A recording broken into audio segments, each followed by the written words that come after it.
Assalamualaikum warahmatullahi wabarakatuh.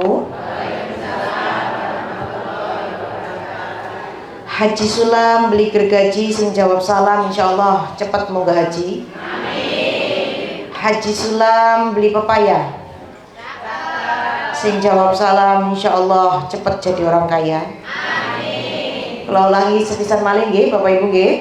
Assalamualaikum warahmatullahi wabarakatuh.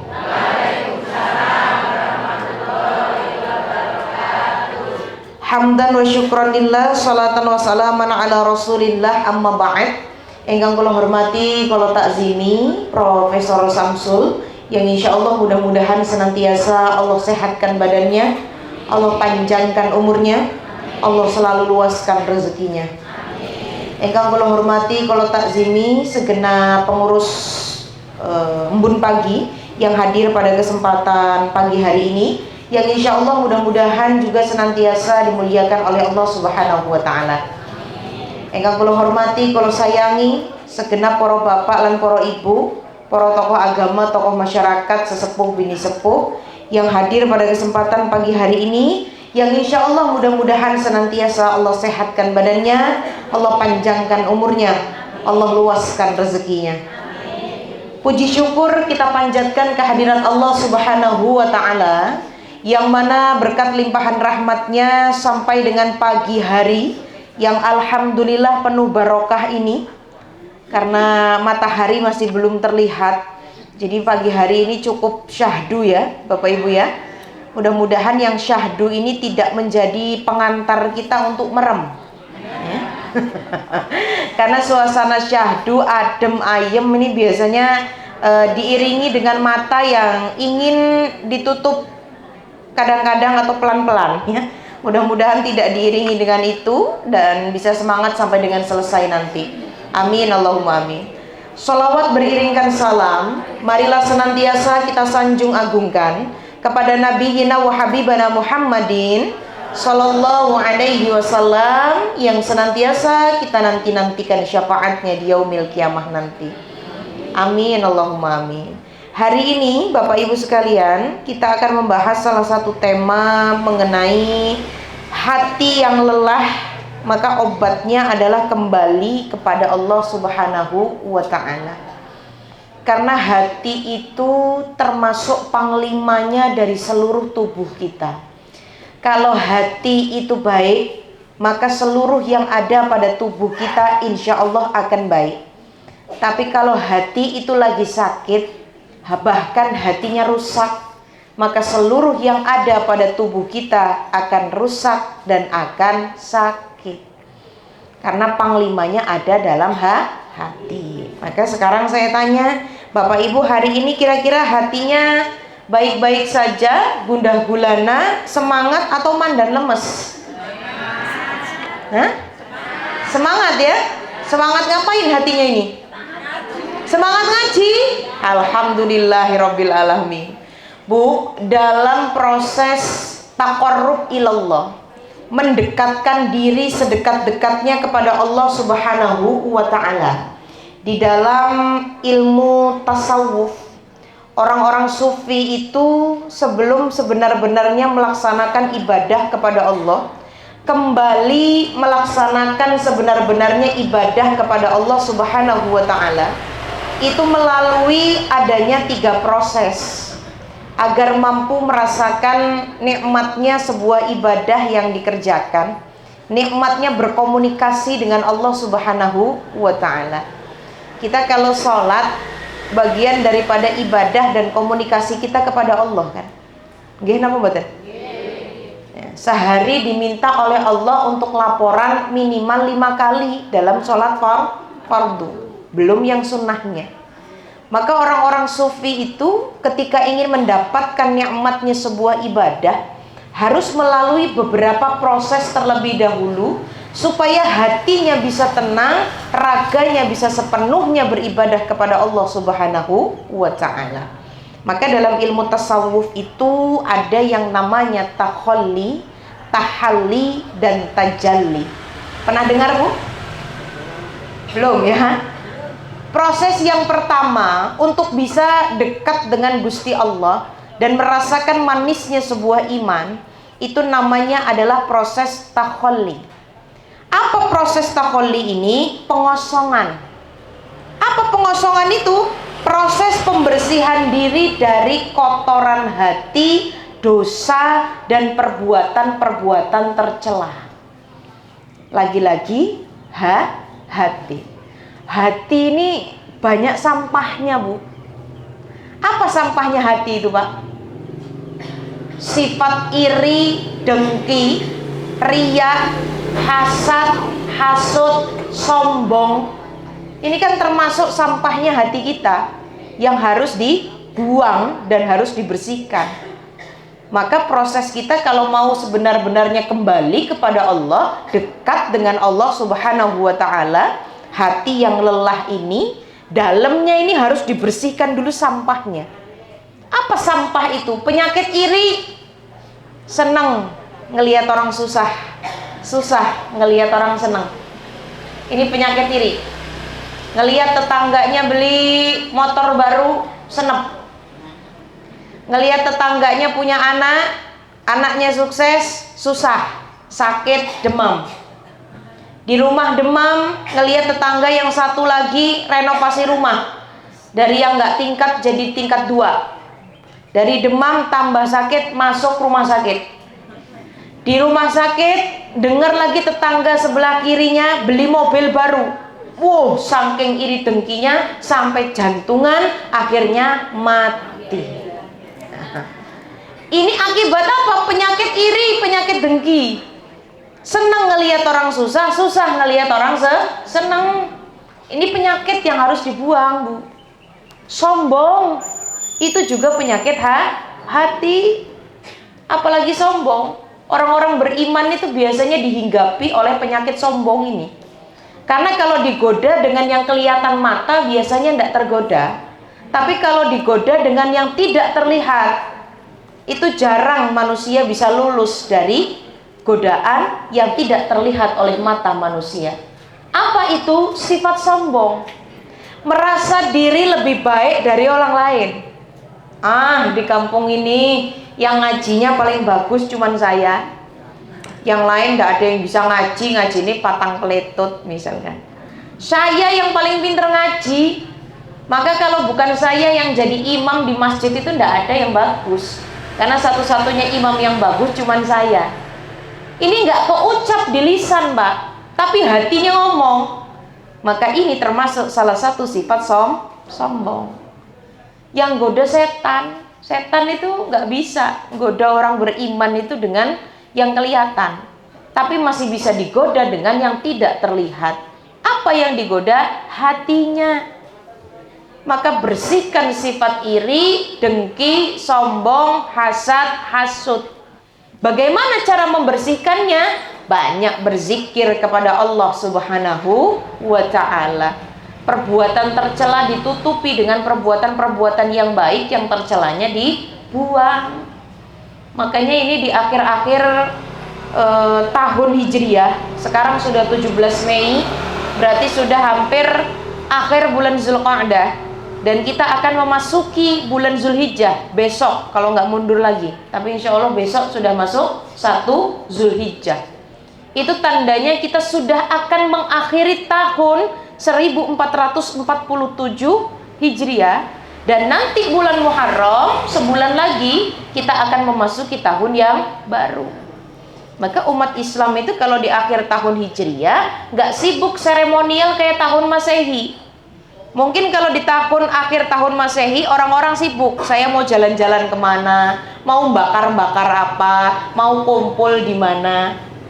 Tapi kalau akhir tahun Hijriah ini, biasanya setiap orang yang beriman itu sibuk apa? Memperbaiki kualitas ibadah kita kepada Allah Subhanahu wa Ta'ala.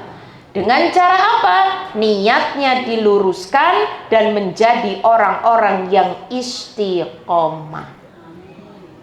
Kita ini hidup itu sesuai dengan dawuhnya Kanjeng Nabi, Bapak Ibu.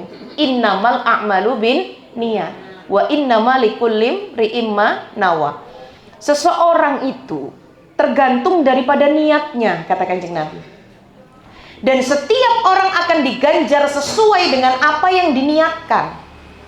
Maka di akhir-akhir tahun Hijriah ini, mari sama-sama kita perbaiki niat di dalam hati kita.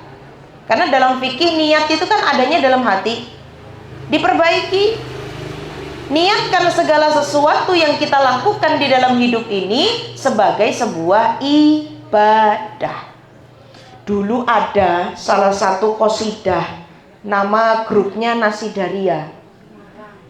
Dari Semarang, malah tahu ya Bu? Masya Allah. Ini lagu Nasidaria ini lagunya bagus-bagus karena mengandung banyak hikmah. Termasuk salah satu lagunya Nasidaria bunyinya begini.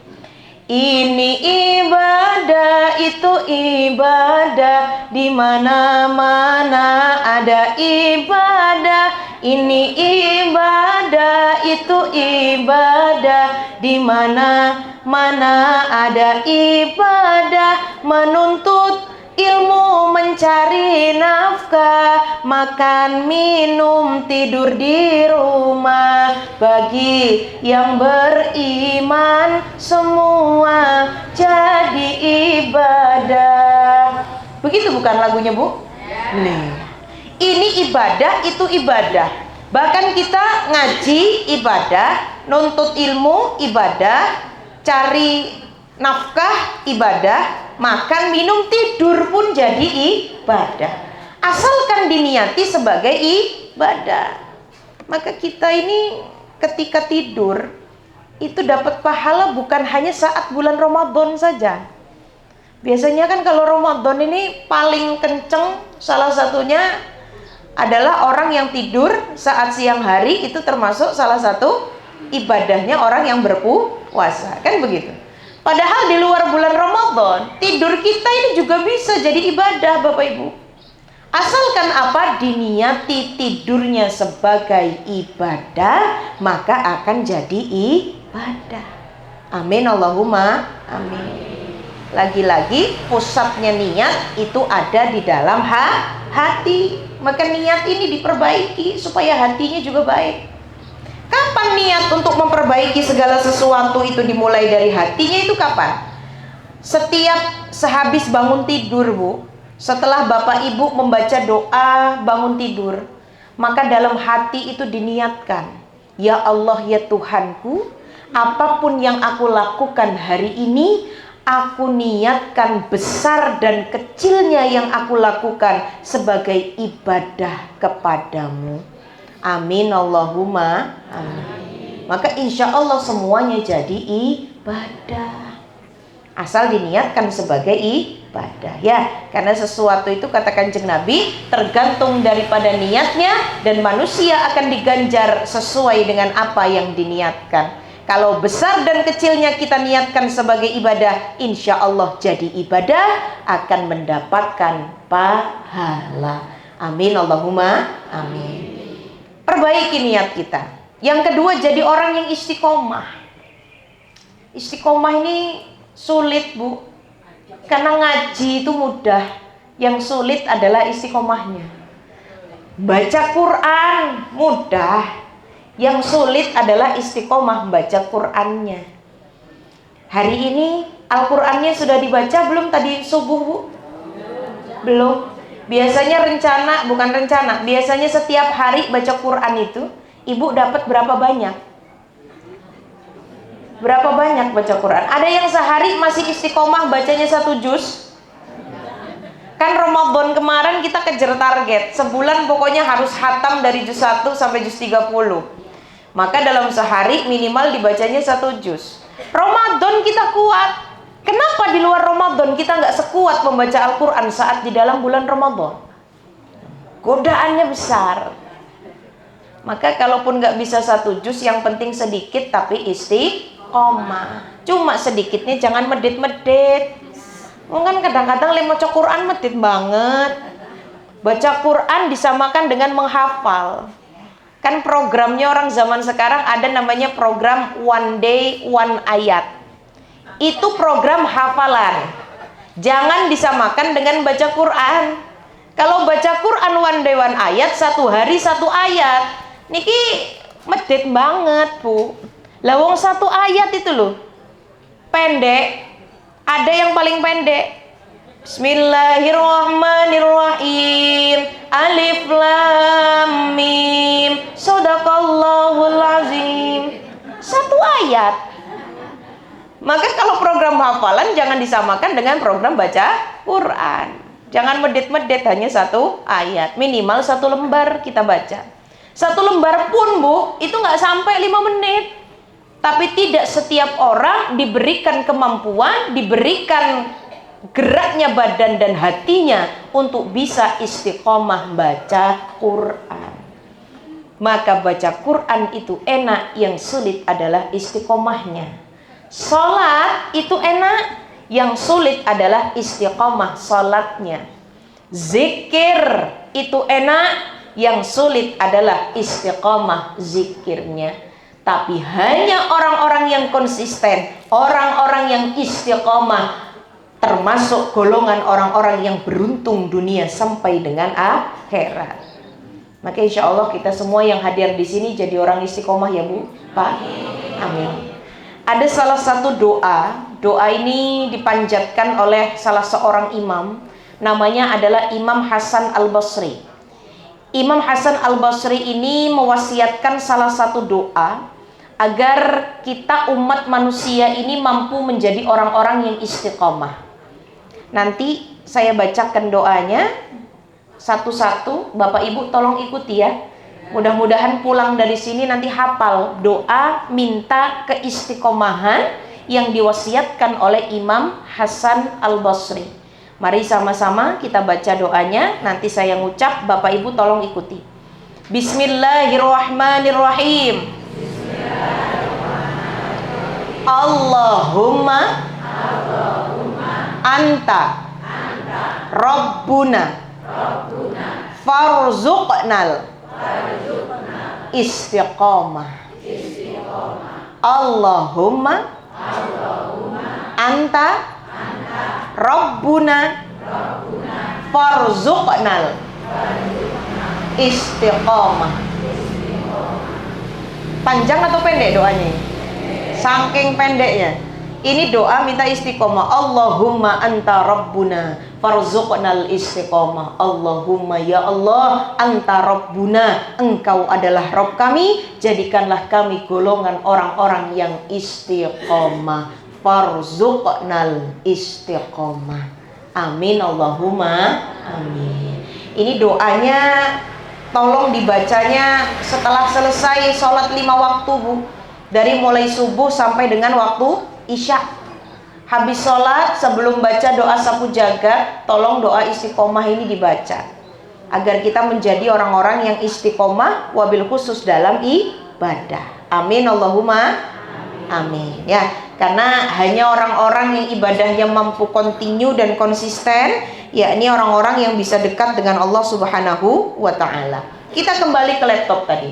Proses pendekatan diri kita kepada Allah yang pertama tidak lain dan tidak bukan proses pengosongan, pembersihan diri dari kotoran hati, dosa dan sifat-sifat tercela. Apa sifat-sifat tercela dan kotoran hati tersebut tadi? Iri, dengki, hasad, hasud, sombong. Dibuang dulu ini. Kalau sudah dibuang sampai pada proses yang pertama takhalli tadi, dalam ilmu tasawuf ada proses yang kedua, namanya adalah proses tahalli. Kalau hatinya sudah bersih, assalamualaikum. Kalau hati kita ini Bapak Ibu sudah bersih, maka proses yang kedua itu adalah proses pengisian. Hatinya kan tadi sudah kosong, badannya sudah bersih dari sifat-sifat tercela. Maka proses yang kedua namanya tahalli, yakni proses apa? Pengisian.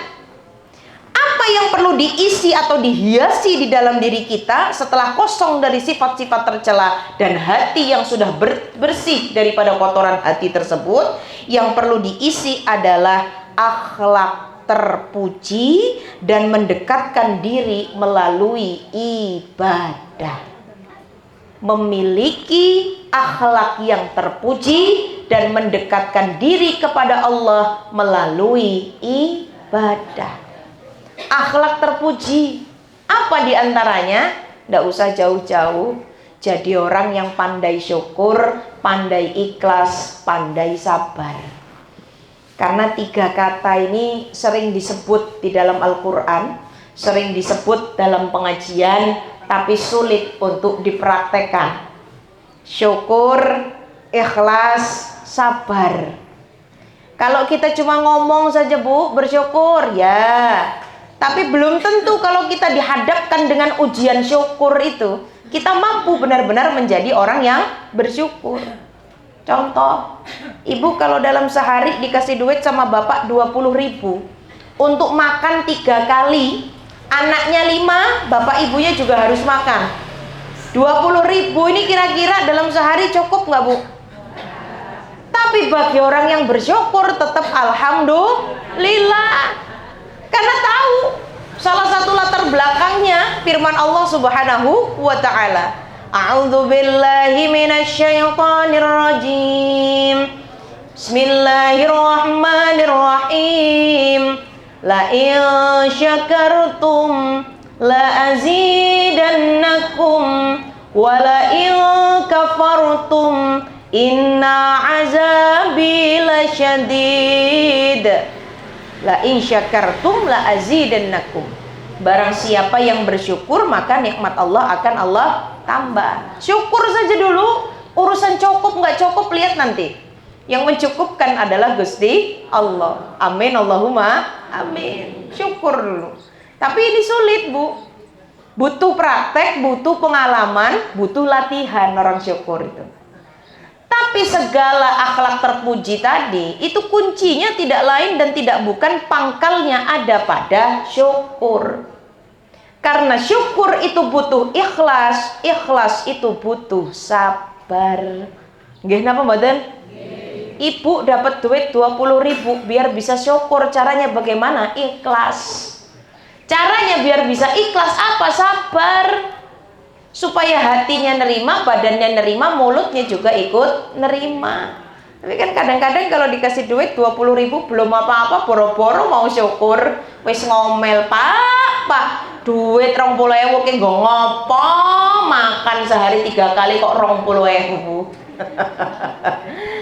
Ini yang susah Bu, karena kita masih manusia, maka butuh syukur itu butuhlah latihan, dilatih pelan-pelan. Cukup, syukur, tidak cukup, syukur. Nanti yang nambahi Gusti Allah. Sehari itu panjang kok, masih 24 jam. Paginya 20.000 bisa jadi siangnya kita dapat rezeki dari min haitsu la yahtasib, dari pintu yang tidak disangka-sangka. Bisa jadi lantaran bersyukur dikasihnya 20.000 beranak jadi 200.000 karena syukur. Makanya butuh namanya lah latihan syukur. Ini termasuk akhlak terpuji, ikhlas. Ibu kalau ngomongin tetangganya lagi curhat kan ngomong sing sabar, sing ikhlas. Giliran kita yang diuji kan belum tentu bisa sabar, belum tentu bisa ikhlas. Apalagi setiap kita ini biasanya susah sabar bukan dengan orang lain, dengan keluarga sendiri yang kadang-kadang susah buat sabar. Apalagi ibu-ibu sama bapaknya, sama suaminya, susahnya luar biasa buat sabar. Pengennya kalau lagi ngomel didengerin terus. Padahal bapak juga kalau dengerin ibu ngomel mah pusing Bu. Cuma kalau kaum perempuan ngomel ini Pak, bapaknya ngomong 1 kata saja, ini bisa dibales sama ibunya sampai 1000 kata. Betul kata bapak. Makanya kalau ibunya ngomel Pak, tolong bapak ini jangan sampai ada 1 kata pun yang keluar dari lisannya. Dengarkan saja dulu. Karena kaum perempuan ini kadang-kadang kalau marah hanya pengen didengar Pak. Nggak pengen dijawab, hanya pengen didengar. Tapi ibu kalau marah juga jangan terus-terusan Bu. Hawa nafsunya jangan dituruti. Ini kan kalau marah mohon maaf, Masya Allah kasetnya kusut Bu. Perkara dari tahun 1970 sampai 2026 masih ingat ya dibahas meneh. Makanya mumet bapak nih. Ini perkara apa tadi? Nggak sabar tadi. Marahnya turuti. Yang penting apa yang ada di dalam pikiran, apa yang ada di dalam hatinya keluar. Padahal belum tentu kalau bisa mengeluarkan semua unek-unek itu akhirnya baik, kan belum tentu baik. Bisa jadi malah menimbulkan masalah yang jauh lebih besar. Karena lisannya perempuan ini kalau nggak dijaga susah, Bu. Maka ketika Kanjeng Nabi kan salamatul insan fi hifzil lisan. Keselamatan manusia itu tergantung daripada ia mampu menjaga lisannya. Terutama kaum perempuan, kalau ngomong sama anak hati-hati, terutama dengan lisan. Karena apapun yang diucapkan bisa jadi doa. Baik jadi doa, jelek juga bisa jadi doa. Maka kalau sudah tahu anaknya nakal, anaknya bandel, jangan diomong bandel, jangan diomong nakal. Ya jadi bandel, jadi nakal. Dua anak dilalah kok nakalnya luar biasa. Nakal, Bu. Tambah nakal. Maka hati-hati dengan lisan, terutama ibu. Ucapannya ini bisa jadi doa, jelek jadi doa, baik jadi doa. Maka yang keluar usahakan yang baik, baik. Maka kan dikatakan dalam Al-Quran salah satu cirinya orang bertakwa itu wal kaziminal ghaiza, orang yang mampu menahan amarahnya. Karena bisa jadi sebab amarah kita yang dari dalam hati kita keluarkan dengan lisan kita, itu yang bisa menjadi bumerang untuk diri kita sendiri. Makanya kalau lagi marah jangan diterus-terusin. Kesel sama bapaknya, muka bapaknya jangan diliatin terus. Mau kesel sama bapak tiap hari tiap menit dipantengin muka bapaknya, ya tambah kesel. Kalau lagi kesel pergi sebentar, Bu, cuman jangan minggat. Saya nyuruh pergi sebentar bukan minggat ya, Bu. Perginya nggak usah jauh-jauh, bapaknya di dapur, ibu di kamar. Bapaknya di ruang tamu, ibu di dapur. Bapaknya di ruang tengah, ibu di kamar, misalkan. Kalaupun bapaknya muter-muter rumah, ibu keluar sebentar jalan kaki. Yang penting nggak ngelihat muka bapak dulu. Kalau ibu marah sama bapak, tiap hari ngeliatin muka bapak terus, tiap menit dipantengin terus, ya pengennya marah terus, Bu, emosi. Nah, maka tinggal dulu sebentar, cuman jangan minggat. Ya, Bu, tinggal sebentar itu bukan minggat. Nggak ketang 10 menit, 5 menit, marahnya reda, baru ketemu lagi, nggak apa-apa. Makanya ya healing itu penting, cuman yang nggak usah jauh-jauh, keluar rumah, jalan kaki juga kan healing. Di sini kan area persawahan, sawah banyak. Lihatlah sawah itu yang warna hijau ranum, insya Allah bisa menyehatkan mata, menyegarkan hati. Amin Allahumma amin. Ya, Bu ya. Akhlak terpuji tadi itu ada 3, syukur, ikhlas, dan sabar. Dan mendekatkan diri kepada Allah melalui ibadah kita kepada Allah Subhanahu wa ta'ala. Baik ibadah yang wajib maupun ibadah yang sunnah dari Rasulullah Shallallahu Alaihi Wasallam. Itu yang harus diisi. Hatinya sudah kosong daripada perbuatan dosa, maka diisilah dengan akhlak terpuji dan ibadah kepada Allah Subhanahu wa ta'ala, menjadi sebaik-baiknya orang yang bertakwa. Amin Allahumma amin. Siapa orang bertakwa itu? Dalam Al-Quran dikatakan ada 3 ciri. Tadi kan salah satunya mampu menahan amarah. Yang kedua, alladzina yunfikuna fis-sarra'i wad-dharra, orang yang senang sedekah di kala lapang maupun sempit. Sedekah ini bentuknya juga macam-macam, Bapak Ibu. Nggak cuma duit. Pulang pengajian, ada simbah mau naik kendaraan, susah naik kendaraannya, ibu membantuin simbah untuk naik kendaraan. Itu juga bagian daripada sedekah. Sedekah tenaga, sedekah jasa. Besok mau ada hari raya kurban, sebentar lagi nih, hanya tinggal hitungan hari di bulan Zulhijjah. Ibu bantu masak untuk panitia kurban, nggak nyumbang sama sekali tapi ikut bantu masak. Ini juga bagian daripada sedekah. Tahun ini ada yang kurban, Bu? Ada yang kurban tahun ini? Jamaah Embun Pagi ada? Alhamdulillahirabbil alamin. Maka insya Allah yang kurban terus diteguhkan hatinya, dilancarkan rezekinya. Yang belum berkurban, insya Allah mudah-mudahan dimampukan oleh Allah untuk bisa berkurban. Amin Allahumma amin. Karena pahala kurban ini luar biasa, Bu. Dikatakan oleh Kanjeng Nabi Muhammad SAW dalam sabdanya, satu bulu hewan yang dikurbankan itu bernilaikan satu kebaikan. Kira-kira ibu pernah ngitungi bulu kambing hewan kurban nggak? Hah? Coba yang tahun ini kurban bulu kambingnya dihitung. Kira-kira ada berapa bulunya? Kehitung nggak kira-kira? Enggak. Maka sampai Rasulullah SAW mengibaratkan pahala orang yang berkurban itu seperti satu bulunya hewan yang dikurbankan itu bernilaikan satu kebaikan. Bayangkan bernilaikan 10 bahkan, bukan hanya satu. Bayangkan kalau bulu kambing itu ada 1 miliar, 10 dikalikan 1 miliar, berapa miliar Bu? 10 miliar. 10 miliar kebaikan yang akan kita dapatkan hanya karena kita berkurban satu kambing. Dan dikatakan kembali oleh Rasulullah SAW, bagi tiap-tiap manusia yang berkurban, setiap satu helai bulu itu bernilaikan 10 kebaikan, akan dihapuskan 10 dosa-dosanya dan akan dinaikkan 10 derajatnya. Dihapuskan 10 dosanya. Makanya kata saya tadi, coba bulu kambingnya dihitung. Kira-kira nanti setelah kurban berapa miliar dosa kita ini akan diampuni oleh Allah Subhanahu wa ta'ala. Inilah luar biasanya kurban. Maka ibu-ibu, bapak-bapak yang belum kurban, minimal dalam 1 kali seumur hidup kita bisa kurban ya.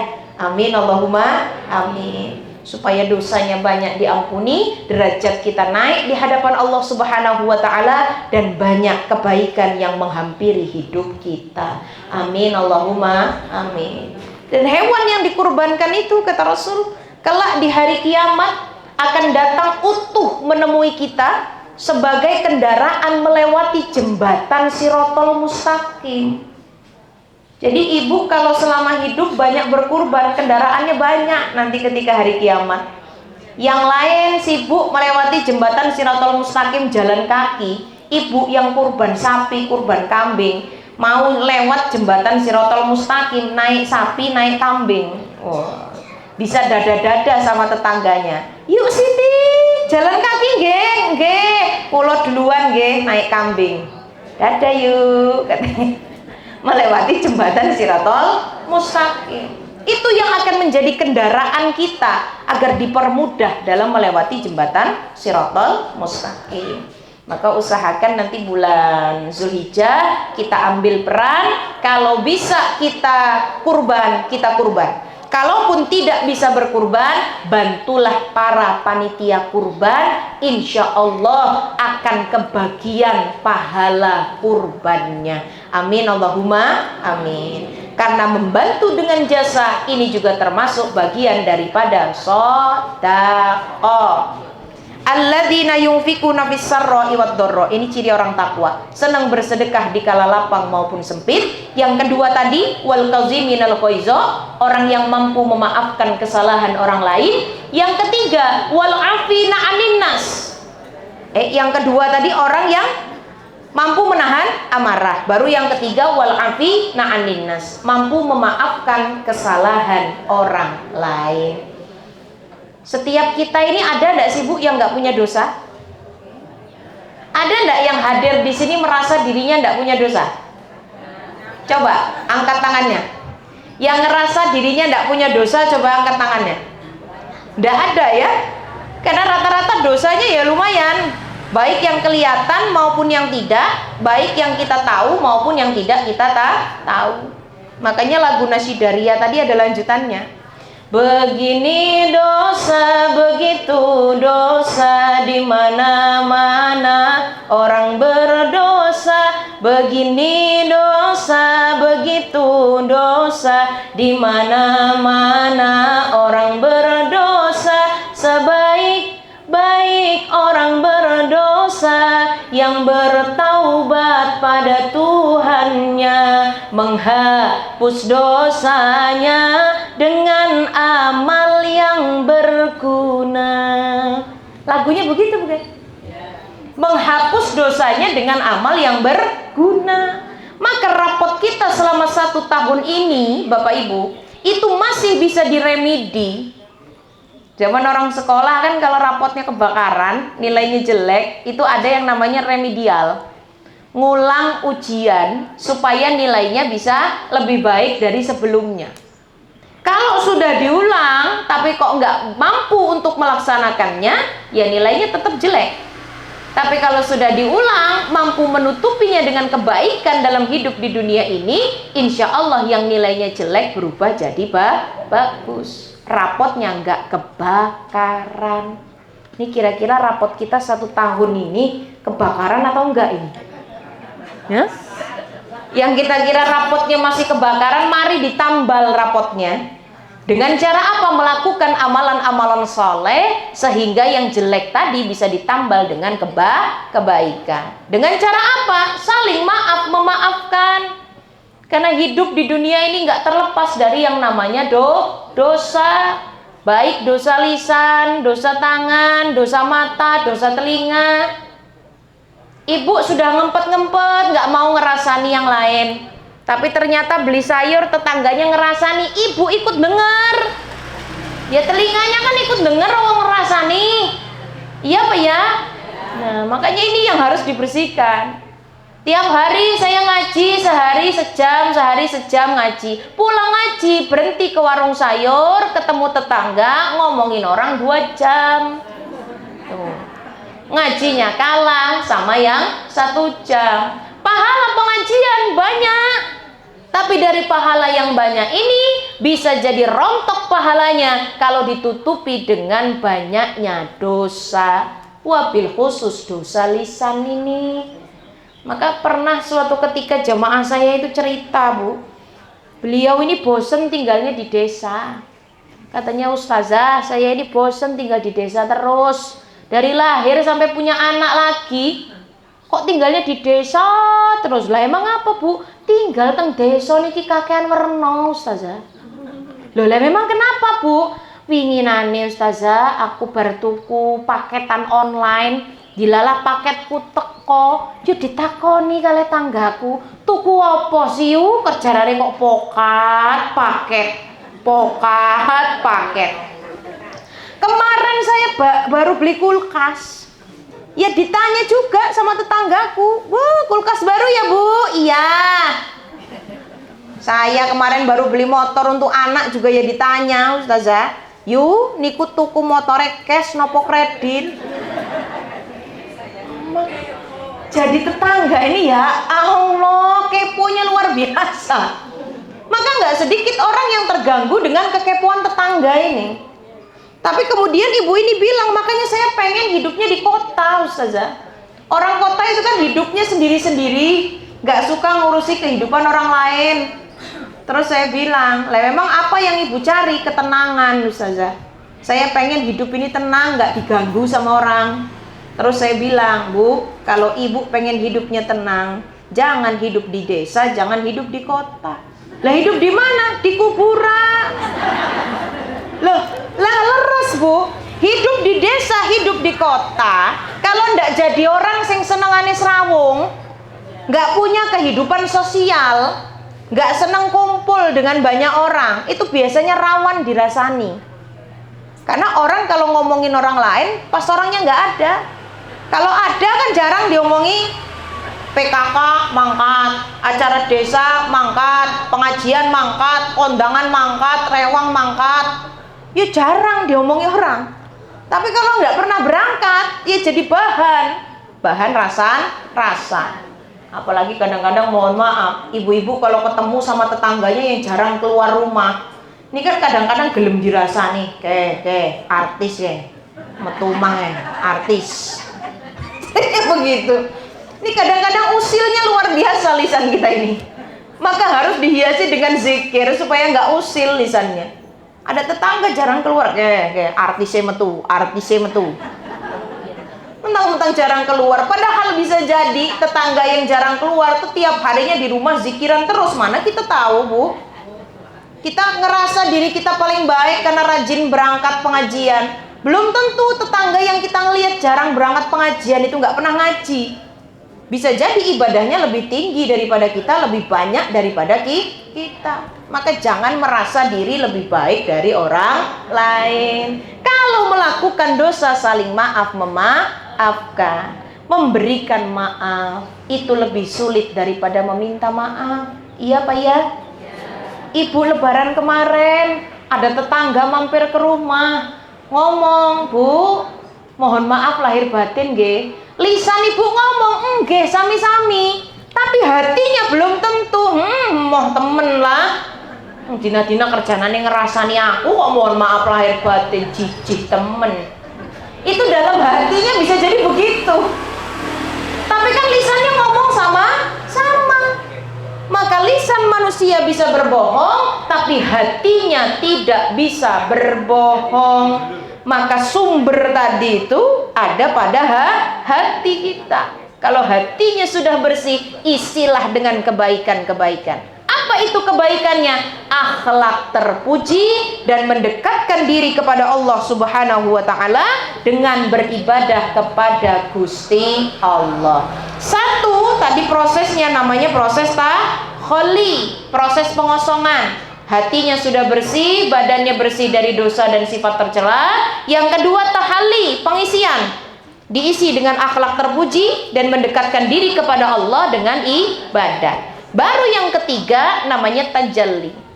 Apa proses tajalli ini? Terakhir ini Bu, tajalli ini. Dalam ilmu tasawuf, tajalli ini disebut sebagai tahap akhir di mana hati yang sudah suci, sudah melalui proses takholi dan tahalli tadi, sudah dibuang kotorannya, kemudian sudah diisi dengan akhlak terpuji, maka hati yang sudah suci itu akan memperoleh pencerahan. Di mana seseorang yang sudah memperoleh pencerahan tersebut akan merasa kehadiran Allah Subhanahu wa taala dan merasakan nikmatnya kedekatan kepada Allah Subhanahu wa taala. Ini proses terakhir.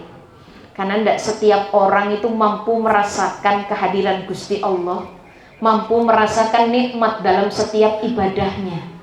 Iya Pak ya Bu? Enggak sedikit orang yang sholat itu hanya sebatas meluruhkan kewajiban, ngambil air wudhu, ngangkat tangan, qomat kamit, berdiri duduk, salam. Tidak sedikit yang sholat hanya begitu saja. Maka dalam sholat itu hatinya harus dihadirkan, pikirannya juga harus dihadirkan, agar mampu merasakan nikmat dalam ibadah kepada Allah Subhanahu wa ta'ala. Maka perintahnya sholat itu kan aqimus sholat, dirikan sholat. Maka kalau bapak ibu ketika lagi sholat pikirannya kemana-mana. Kita ini kan kadang-kadang kalau lagi sholat, kejadian yang lampau-lampau itu kepikir semua Bu. Lupa naruh duit.